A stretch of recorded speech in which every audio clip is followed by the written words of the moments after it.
Após chegar à quarta versão, o deputado Guilherme Derrite perdeu o apoio até da oposição sobre o projeto antifacção.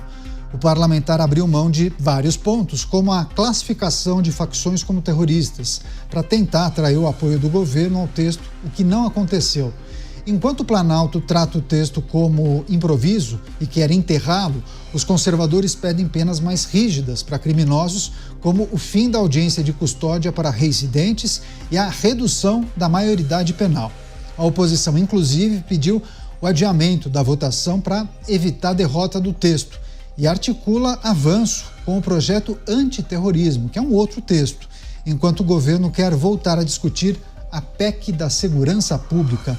Chamar os nossos comentaristas, o Dávila está acompanhando, monitorando essas articulações em Brasília e é preciso, né, Dávila? Vamos até vir aqui para a câmera geral, aproveitar que o Dávila está aqui no estúdio em São Paulo. Muitos fazem a seguinte leitura: Derrite teria se desgastado nessa saída da Secretaria de Segurança para assumir o mandato como deputado, assumir a relatoria desse texto que originalmente foi redigido pelo Planalto, né? Como você avalia essas muitas mudanças no texto? Ele cedeu ao governo, foi isso? Não, Caniato, infelizmente é a exploração política da oposição e do governo. O fato é o seguinte: querem desgastar Derrite, porque Derrite é um possível candidato ao Senado ou até o governo de São Paulo se Tarcísio de Freitas for lançado candidato a presidente da República. E, no fundo, querem desgastá-lo.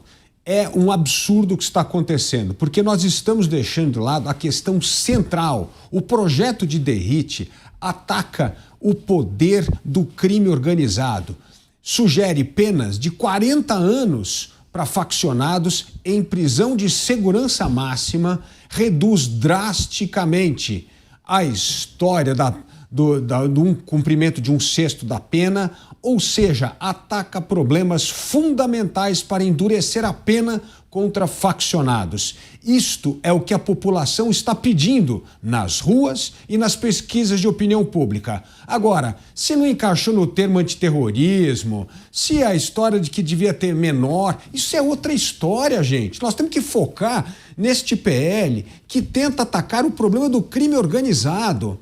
Vamos ser um pouco menos partidários e eleitoreiros e focar naquilo que é importante para o país, endurecimento das penas. É isso que o projeto faz. Vamos deixar 1 minuto as questões partidárias de lado e votar naquilo que é fundamental para começar a enfrentar a questão das facções, para quebrar a espinha dorsal do crime organizado, para criar uma legislação que desincentive as pessoas a entrar no crime, para reduzir a impunidade. Sejamos um pouco mais patrióticos e menos partidários. Você chama o Roberto Mota para analisar essa situação que envolve o PL antifacção, né, e as muitas alterações no texto, a atuação de Guilherme Derrite, que deixou a Secretaria de Segurança Pública de São Paulo para assumir o seu mandato como deputado, a responsabilidade de cuidar da relatoria desse texto, e aí recebeu críticas, ou pelo menos não conseguiu agradar a integrantes tanto da base governista quanto da oposição. Fogo amigo, Mota? Guilherme Derrite é um dos maiores conhecedores de segurança pública do país, do ponto de vista prático e teórico. Ele tem experiência na ponta da linha como policial, ele tem experiência na gestão como secretário, ele tem conhecimento teórico, ele conquistou uma grande vitória como parlamentar na aprovação do projeto do fim das saidinhas.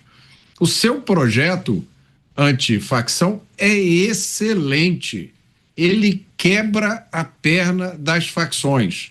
O projeto cria os crimes de domínio social estruturado, que é quando a facção assume o controle do território, como já acontece em mais de 1.500 comunidades aqui do Rio.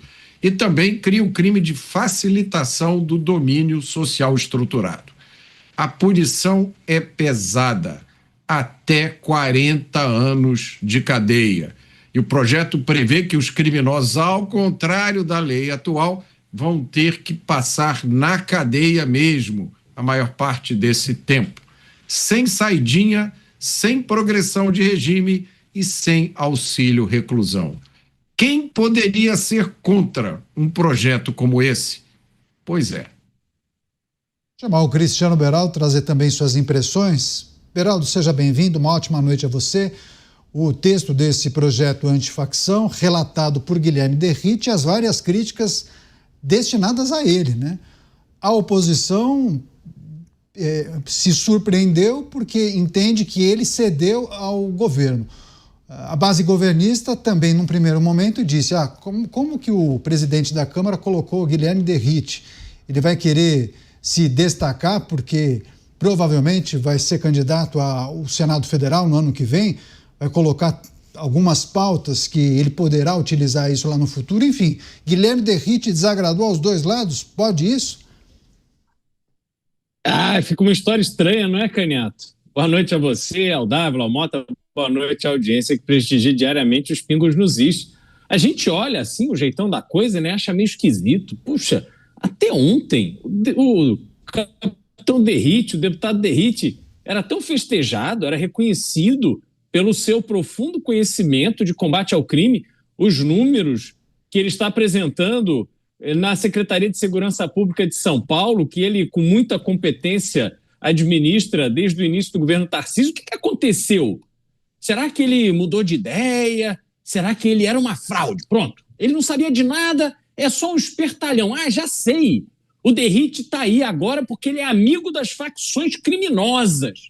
E aí, de repente, parece que a oposição ao governo começa a ouvir essa história e fala: puxa, será que é isso? Olha, é melhor a gente reavaliar esse posicionamento do deputado Derrite. Será que esse relatório é para valer mesmo contra as facções criminosas?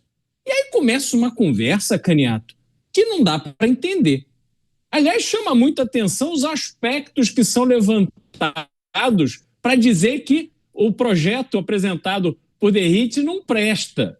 Sabe? Eles pegam os pequenos detalhes e vão transformando esses pequenos detalhes como desculpa suficiente para simplesmente demonizar tudo, joga tudo no lixo, nada presta. Muito estranho isso, não é? E ainda mais num país que tem o gravíssimo problema de segurança pública que o Brasil tem. A criminalidade que tomou conta, ela aflige absolutamente todos os brasileiros. Não é mais só o rico que está aí cheio de medo, blindando o carro adoidado, o país com o maior número de carros blindados do mundo. Não, é o pobre, que não pode ter um celular, que tem medo de andar na rua de noite, que tem medo de uma moça com uma bolsa, como a gente viu cenas num bairro pobre, uma moça andando com um carrinho, seu filho de menos de 2 anos de idade, ela foi simplesmente assassinada no meio da rua, à luz do dia, na frente de um bebê. Esse é o país que a gente vive. Mas aí parece, Canhato, que a gente está tratando assim como se fosse, sei lá, vamos trocar de carro. Aí chega lá o bacana, que tem motorista, né? Chega na concessionária. Isso aqui eu não gostei da roda. Não, esse aqui eu não gostei do detalhe na maçaneta. Não quero esse carro não, vou procurar outro. Só que nós não somos esse sujeito que está indo trabalhar de motorista no carro luxuoso, não. Nós somos aquele que está indo a pé para o trabalho, andando 5 quilômetros debaixo de sol, que quando tem oportunidade de comprar um carro, ele compra qualquer um, porque não aguenta mais andar a pé. Nós temos que nos abraçar no que tem para resolver um problema que aflige toda a população. Aí a gente volta a olhar para o Congresso Nacional e a gente se depara com uma notícia maravilhosa de hoje. O governo negociando com o Congresso 3 milhões de reais de emenda Panetone para pagar no final do ano. E aí você vê como são canalhas os representantes da população brasileira, como eles se vendem por um dinheiro vil, nojento, que vai ser desviado, roubado, vai fazer campanha no ano que vem e não servirá à população, e mesmo assim eles preferem ficar num país violento, dominado pelas facções criminosas, e venderem a sua alma a um governo incompetente de 5ª categoria que fica passando a mão na cabeça da criminalidade por causa de 3 milhões de reais do nosso dinheiro. Não é dinheiro deles nem do governo, é o nosso dinheiro, das pessoas que trabalham de sol a sol, que estão aí se matando para pagar dívida com banco que não conseguem. nessa vida miserável que o governo proporciona para o brasileiro hoje em dia. É vergonhoso o que está acontecendo. Essas pessoas deviam ter vergonha de acordar de manhã e olhar para os seus filhos, olhar para os seus pais. Não tem absolutamente nenhum caráter. Então, Canhoto, o que nós estamos vendo é absoluta demonstração da falência moral desse Congresso Nacional. É isso, o Beraldo vai tomar uma água, tá tudo bem com ele, porque as pessoas comentam aqui, viu, Beraldo? As pessoas gostam muito das suas análises, seus comentários, mas algumas, de fato, ficam preocupadas. Mas você mesmo já disse que está tudo bem, né? O seu cardiologista disse que está tudo sob controle. Agora, são as notícias, gente, são as notícias do dia. Agora, Dávila, queria que você refletisse sobre esses aspectos que o Beraldo apresenta na análise desse destaque. A oposição também criticou, não todos os pontos ou todo o texto, mas muitos falam que é preciso colocar alguns itens que eles consideram fundamentais, como o fim da audiência de custódia, e há quem fale na necessidade de redução da maioridade penal. Dá para colocar essas pautas que são bandeiras de alguns, mas que assim, há anos a gente debate, dificilmente há algum tipo de avanço no Congresso Nacional. Daria para colocar um jabuti desse tipo no texto antifacção? Redução da maioridade penal? É factível, Dávila? Na verdade, eu acho que deputado hoje devia trabalhar no zoológico, porque ele só pensa em jabuti. É toda hora quer pegar um projeto e enfiar mais 10 jabutis no projeto. O projeto número 1, fundamental, o foco nesse momento, gente, é endurecimento de pena contra facciosos. Este é o PL. Quer fazer outro PL para redução de pena, acabar com a audiência de custódia? É outro projeto. Para de usar um projeto que trata de combate a facções criminosas para enfiar jabuti. Não tem que enfiar nada, tem que aprovar o que está lá. O que está lá é ótimo. 40 anos de cadeia para quem é faccioso, em prisão de segurança máxima, não tem em visita íntima, não tem nada, tá lá, gente. É isso que a população está pedindo. Dá para uma vez, Congresso Nacional, votar olhando para o que a população está pedindo, porque essas pessoas, e se pegarmos as pesquisas, Canhoto, nessas comunidades, nessas favelas, é 86% querem endurecimento de pena.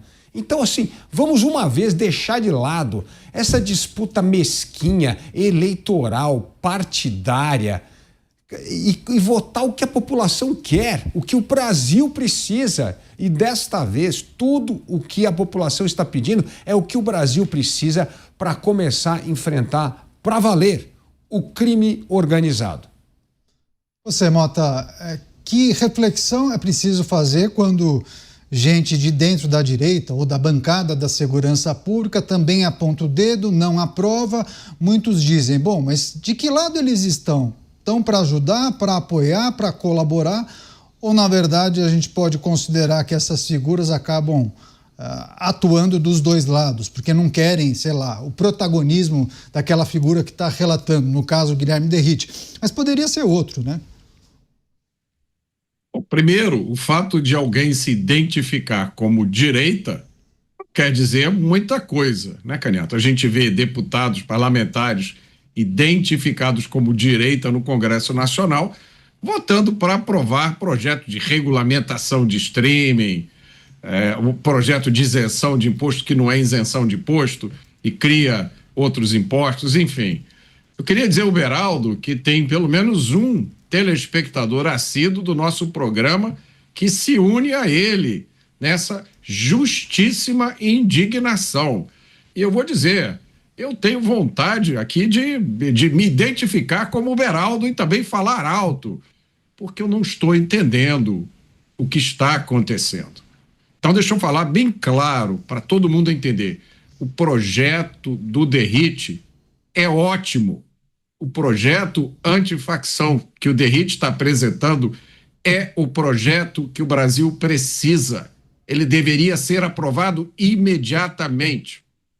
Mas política é sempre política, né? Não tem como fugir disso.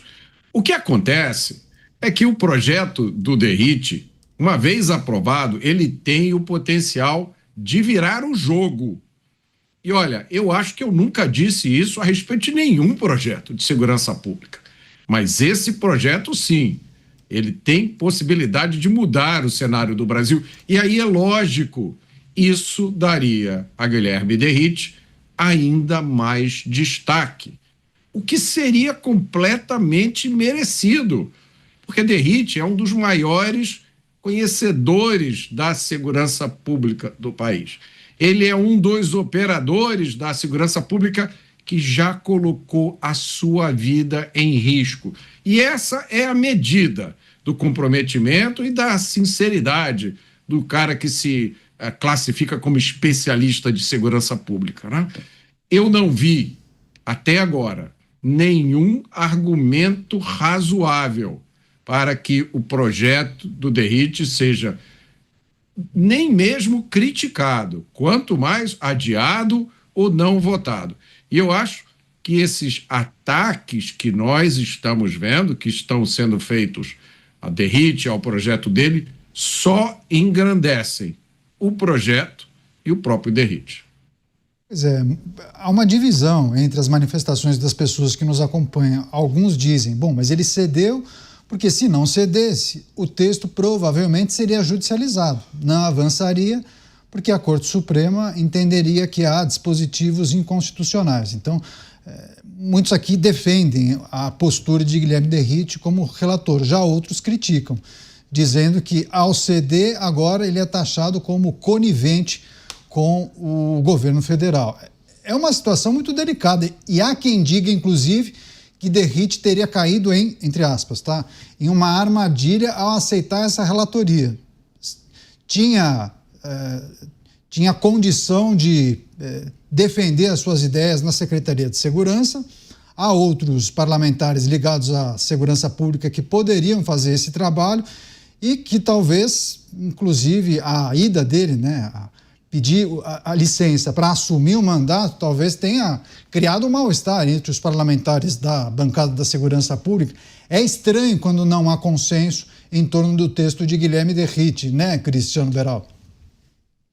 Não, é estranho. Agora, Caniato, a gente precisa lembrar que Guilherme Derrite não é covarde e ele não tem medo de lidar com o ambiente político da forma que o ambiente político precisa ser lidado para que você aprove projetos.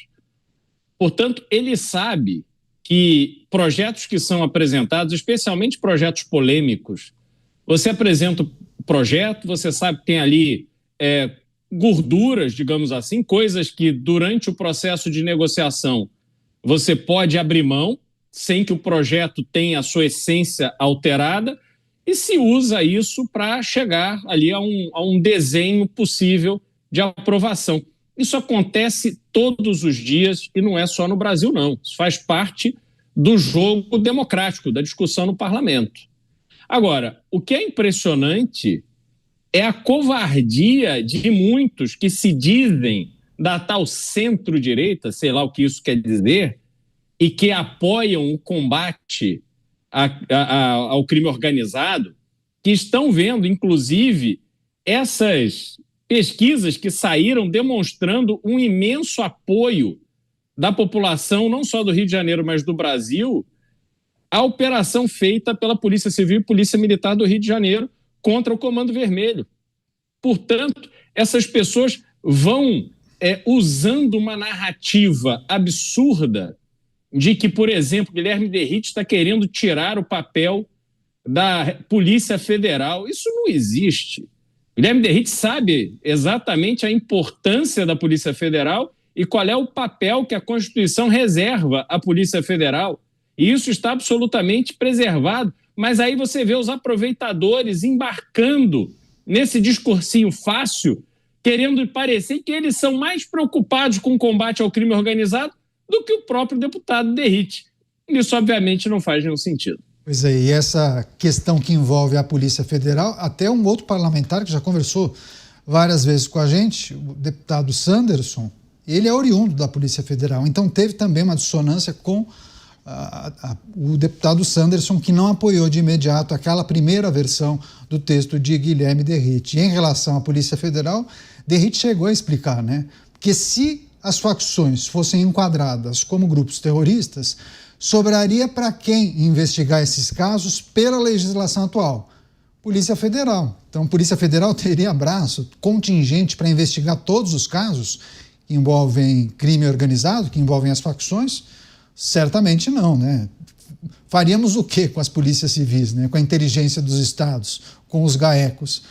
Você, Dávila, tem uma informação importante que a gente precisa trazer.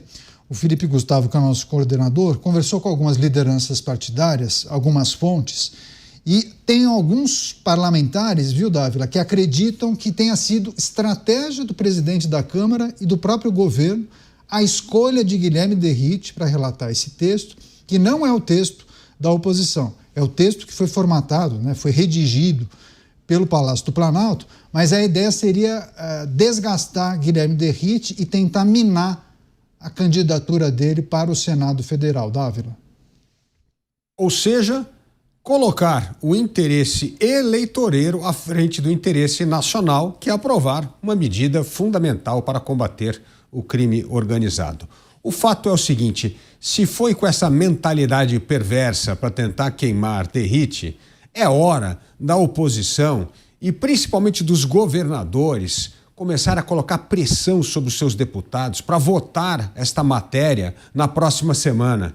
Porque a única forma de virar esse jogo hoje, Canhato, é pressão política, pressão dos governadores nas suas bancadas, dizendo a importância desse projeto para começar a ter instrumentos de combate ao crime organizado. Na verdade, nós podemos virar este jogo. Já que foi com a má intenção a escolha de Derrite para fritá-lo, agora é hora dos governadores se mobilizarem junto com aqueles deputados que leram o projeto e fazer com que ele seja aprovado. Você veja só essa questão da palavra, da semântica que eu sempre critico aqui, da questão terrorista e máfia, como está criando esse problema aí. Porque na legislação antiterrorista, terrorismo é considerado crime federal. Daí tem que ser monopólio, entre aspas, da Polícia Federal. Quando você fala de antifacção ou máfia, aí não. É a Polícia Federal colaborando, trabalhando em parceria com as polícias estaduais, como você bem falou, Canhato, são aquelas que estão envolvidas na ponta, combatendo já o crime organizado nos seus estados. Então veja como a utilização de uma palavra vem deturpando a essência do projeto. Então é importante nesse momento deixar de lado as palavras e focar no que está no texto. E o que está no texto, está aqui o nosso especialista em segurança pública, Roberto Mota, dizendo que é bom. Então, vota. Vamos colocar pressão, governadores. Pega o telefone, começa a pressionar os deputados e fazer com que terça-feira nós votemos esse projeto. Essa é a sua expectativa, Mota? O presidente da República, inclusive, reuniu ministros que foram governadores para sensibilizar o Congresso a aprovar textos que sejam do interesse do governo, inclusive PEC da segurança, viu, Mota? Essa PEC da segurança é um terror. Como eu já disse aqui, eu não tenho qualquer expectativa de iniciativas efetivas partidas do governo ou dos partidos de esquerda no Brasil, por uma razão muito simples e básica: não existe convicção. Voltando à questão do projeto do Derrite, me parece que o que está acontecendo aqui é menos um problema de essência e mais uma questão realmente de ação política, né? Eu estou aqui comigo com a carta que foi assinada pelos governadores Ronaldo Caiado, Romeu Zema, Jorginho Melo e pela vice-governadora do Distrito Federal, Celina Leão. E o que eles estão pedindo é que, junto com a proposta do Derrite, o projeto do Derrite, seja analisado também um projeto que já estava sendo discutido há algum tempo no Congresso, que é o projeto de lei 2646. Então, me parece que o pedido deles é esse, que esse projeto 2646 seja analisado, ou de alguma forma o que está lá seja incorporado no projeto do Derrite. Não há, na carta assinada pelos governadores, qualquer crítica ao projeto do Derrite. Quanto a essa questão de chamar de terrorista ou não, eu já falei aqui ontem. Me digam qual é a palavra mágica que a gente tem que usar para que o governo e o Estado brasileiro resolvam realmente enfrentar o crime. Isto é uma questão de comunicação. Nada do que foi colocado no projeto do DERIT não houve nenhuma alteração substancial, a essência não foi mudada. Então, essa narrativa de que o DERIT cedeu, de que ele retirou coisas e o projeto agora não serve mais, isso é besteira. A questão que está na mesa é essa. Os governadores, esses 4 governadores e alguns parlamentares estão pedindo isso, que o projeto de lei 2646, que já estava sendo analisado no Congresso Nacional, que esse projeto seja de alguma forma considerado junto com o projeto do DERIT, o que não tira nenhum mérito do projeto apresentado pelo Guilherme DeRitt. Pois é, tem várias manifestações de autoridades, inclusive, viu, Beraldo? Cláudio Castro, governador do Rio de Janeiro, elogiando o relatório de DeRitt, mas disse o seguinte: coisas precisam ser melhoradas. Enfim, votação programada para a semana que vem. Dá para articular e ajustar nesses dias que faltam? Não, dá para articular, dá para ajustar, porque isso é da natureza do processo. O que não dá é para lidar com um número expressivo de parlamentares que se entregam por causa de 3 milhões de reais. O governo quer estabelecer uma narrativa, até porque tem interesse na eleição de São Paulo, que Guilherme DeRitt não está aí para enfrentar as facções criminosas para valer. Que o seu projeto tem uma série de deficiências, que quer tirar a força da Polícia Federal, que quer dar moleza para bandido, que isso e aquilo. Eles construíram uma narrativa fantasiosa que está sendo utilizada para atacar Guilherme DeRitt, mas que não tem absolutamente nenhum amparo na realidade. Então, Caniato, o que a gente tem que lidar não é o convencimento, não é se os argumentos utilizados serão suficientes para que, num exame de consciência, senhores e senhoras deputados e senadores vão fazer uma reflexão e chegar à conclusão de que, puxa vida, acho mesmo que este é o melhor projeto que poderíamos votar nesse momento. Não é isso que acontece. O que existe ali, em boa parte desses votos que precisam ser entregues para aprovação de um projeto que vai mudar de uma forma importantíssima, como nos trouxe aqui o Mota, de fato, o Mota sempre reforça a sua descrença numa mudança única que possa proporcionar uma revolução no combate ao crime. E o Mota está nos trazendo aqui a sua visão de que, neste caso, temos sim algo que pode ser revolucionário nesse combate ao crime. Como é que teremos a covardia e o interesse pessoal prevalecendo no Congresso Nacional? Isso é absolutamente inaceitável. Isso tem que ficar exposto. A narrativa dos canalhas não pode prevalecer, porque é disso que se trata. Não há discussão técnica para valer. Não há um debate para valer com Guilherme DeRitt. Há uma campanha furiosa para destruir a reputação de Guilherme DeRitt e mexer com a dinâmica eleitoral de São Paulo. É isso que está acontecendo.